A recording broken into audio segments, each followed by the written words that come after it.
Good morning students.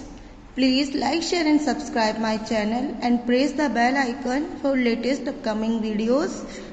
Today we will study our next chapter 8 flying machine. The flying machine it means उड़ने वाली machine.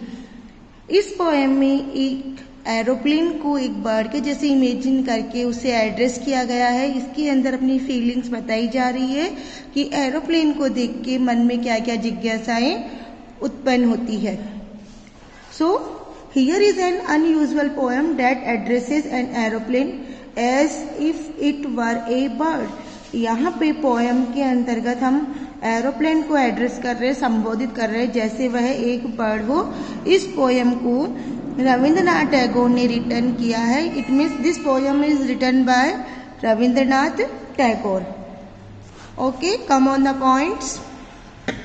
आप लोगों ने भी देखा है जब एरोप्लेन स्काई में फ्लाई करता है, उड़ता है, उस कंडीशन में छोटे छोटे बच्चों के मन में बहुत सारी जिज्ञासाएं होती हैं, उनको लेके बहुत सारे प्रश्न होते हैं। तो इसी तरह की फीलिंग्स को इस पोएम के माध्यम से व्यक्त किया गया है। ए मशीनिकल बर्ड, एक मशीन के जैसा पक्षी। इट मीन्स एक पक्षी जनरली आकाश में फ्लाई करती हैं और ये की मशीन है।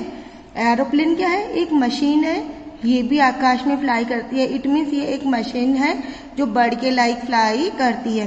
हाउ एब्सर्ड, कितना अमेजिंग है ये कि मतलब ये आकाश में फ्लाई करती है।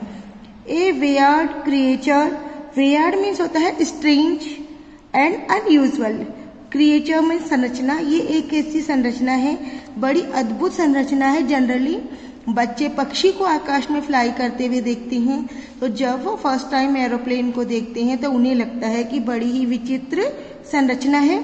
फायर ईटर, आग खाने वाला। इट मीन्स जब एरोप्लेन फ्लाई होता है, ऊपर तक जाता है, तो ये बहुत ही फ्यूल्स का यूज करता है और फ्यूल यूज करने से इसमें एनर्जी प्रोड्यूस होती है, हीट प्रोड्यूस होती है और ये हाई फ्लाई करता है। इसीलिए इसे फायर ईटर बोला गया है। Sweeping the sky, sweeping means होता है झाड़ू मारना, सफाई करना। तो जैसे एरोप्लेन फ्लाई होता है उस कंडीशन में स्काई में आपने नोटिस किया होगा कि पीछे बादलों का गुब्बारा सा बनता है।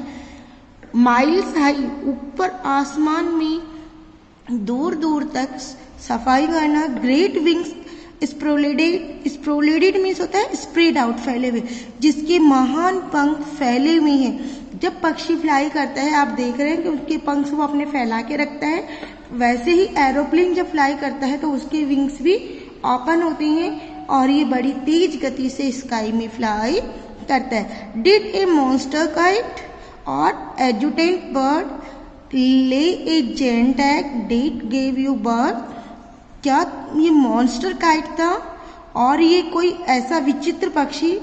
एजुडेंट का मतलब होता है large Indian stock. It means एक बड़ा इंडियन पक्षी जो बड़े सा अंडा देगा और उससे क्या तुमने बर्थ लिया है?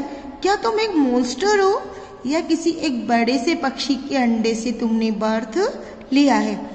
वेयर इज योर नेस्ट, तुम्हारा घोंसला कहाँ है?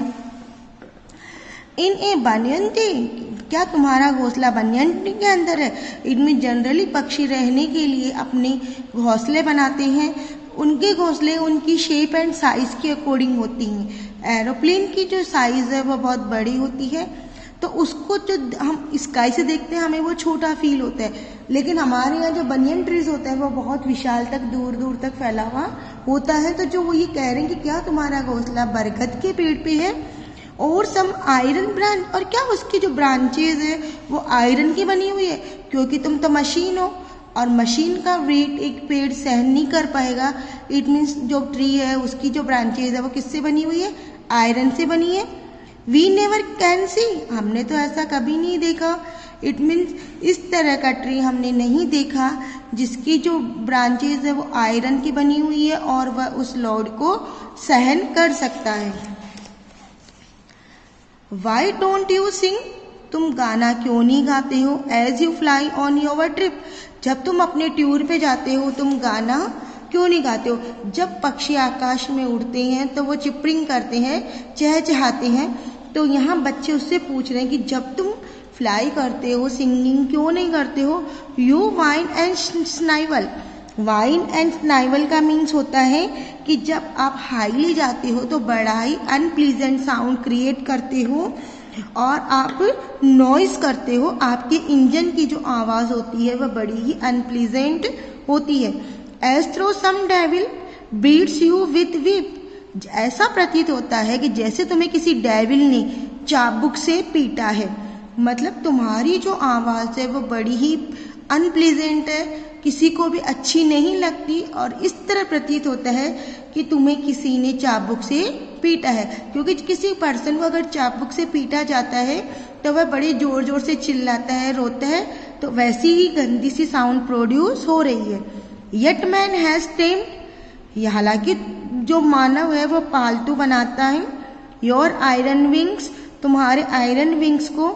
यू वर डम, तुम्हें गूंगा बना देगा। यू वर ब्लाइंड, तुम्हें वो अंधा बना देगा। कॉट इन ए बाइंड, वह तुम्हें जाल में कैच कर लेगा। इट मीन्स जो मानव है उसकी प्रवृत्ति होती है कि वह पक्षियों को, पशुओं को जाल में बांध के रखता है। तो यहाँ पे वो नरेटर ये कहना चाह रहे हैं कि मनुष्य ने तुम्हें गूंगा बहरा कर दिया, तुम्हें जाल में बांध दिया।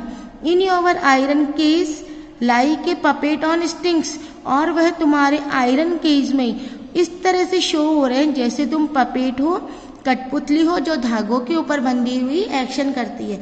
आपने कठपुतली का शो देखा होगा, जो पपेट होती है वो स्टिंग से बंधी हुई होती है और उन्हें धागों की सहायता से चलाया जाता है। तो ऐसा प्रतीत होता है कि तुम्हें भी पालतू बना लिया गया है और तुम्हें स्टिंग्स के द्वारा परफॉर्म लिया जा रहा है। What is sad fat, fat means होता है नसीब, कितना दुर्भाग्य है। इट मीन्स नसीब खराब है। नो सेवर नो स्वीट, कोई भी स्वाद नहीं है। No voice of your own, तुम्हारी खुद की कोई भी आवाज नहीं है। हेस्ड बाय द मैन, और तुम्हें मनुष्य ने घेरा हुआ है। All day all night, it means देखो कितना बड़ा दुर्भाग्य है कि तुम्हारी खुद की आवाज नहीं है, तुम्हारी कोई भी इच्छा नहीं है और तुम्हें सारे दिन मनुष्य घेरे हुए रहते हैं। आप यहाँ पे इस बात को ऐसे समझेंगे कि जो प्लेन है उसे फ्लाई करने वाला मेन, पायलट जिसे हम बोलते हैं वह मेन है, साथ में जिसके अंदर पैसेंजर होते हैं वो भी पर्सन ही है, मेन ही है। इट मीन्स एरोप्लेन को फ्लाई होने में उसके अंदर बैठने वाले सभी पर्सन है और उन्होंने उसे घेरे हुए है। You may gnash your teeth and tower like a giant, but we were not scared, we stand defiant, you carry people on your back. तुम चाहे कितने भी दांत पीस लो और चाहे कितने भी बड़े विशाल जेंट की तरह खड़े हो जाओ, लेकिन तुम्हें कोई फायदा नहीं मिलेगा। यू स्टैंड डेफिनिट, यानी कि आप बिल्कुल आपको ऑबे करना पड़ेगा, आप उस ऑर्डर को रिफ्यूज नहीं कर सकते। तुम्हें जो मैन ऑर्डर देगा उसे तुम्हें फॉलो करना होगा और तुम्हें पीपल्स को अपने बैक पे कैरी करना होगा। यानी यहाँ पे वो ये बोल रहा है कि तुम्हें मैंने कैद कर लिया है और तुम्हें उसके हर ऑर्डर को फॉलो करना है। चाहे तुम कितना भी गुस्सा करो, कितने भी बड़ी आकृति दानव जैसी बना लो, लेकिन तुम्हें पर्सन को अपनी पीठ के ऊपर कैरी करना होगा। थ्रो नाइट एंड डे, चाहे रात हो दिन, यानी पूरे दिन और रात तुम्हें काम करना होगा। वी लिटिल बर्ड्स, हम छोटे पक्षी, सैल्यूट यू, हम तुम्हें सैल्यूट करते हैं, बट फ्रॉम फार अवे, लेकिन दूर से ही। इट मीन्स यहाँ पे ये बर्ड्स अपनी फीलिंग व्यक्त कर रहे हैं कि तुम हमारे जैसे ही हो। नेस्ट तुम्हारा आयरन की ब्रांचेस से बना हुआ है, तुम बड़े ऊंचे ऊंचे फ्लाई करते हो और जैसे मनुष्य पक्षियों को, पशुओं को कैद कर लेता है, उसने तुम्हें कैद कर लिया और तुम्हें उसका हर ऑर्डर फॉलो करना है, चाहे दिन हो चाहे रात, तुम्हें पूरे दिन रात अपना कार्य करना है। और इस बात से पक्षी एरोप्लेन को सैल्यूट कर रहे हैं, लेकिन वह उसे दूर से ही सैल्यूट करते हैं, उसके पास नहीं जाना चाहते, क्योंकि आप भी जानते हैं कि अगर बर्ड्स प्लेन के पास जाएगा तो वो हिट हो जाएंगे और वो डेथ हो जाएगी, उनकी विंग्स कट सकती हैं, उनका लाइफ डेंजर में जा सकता है।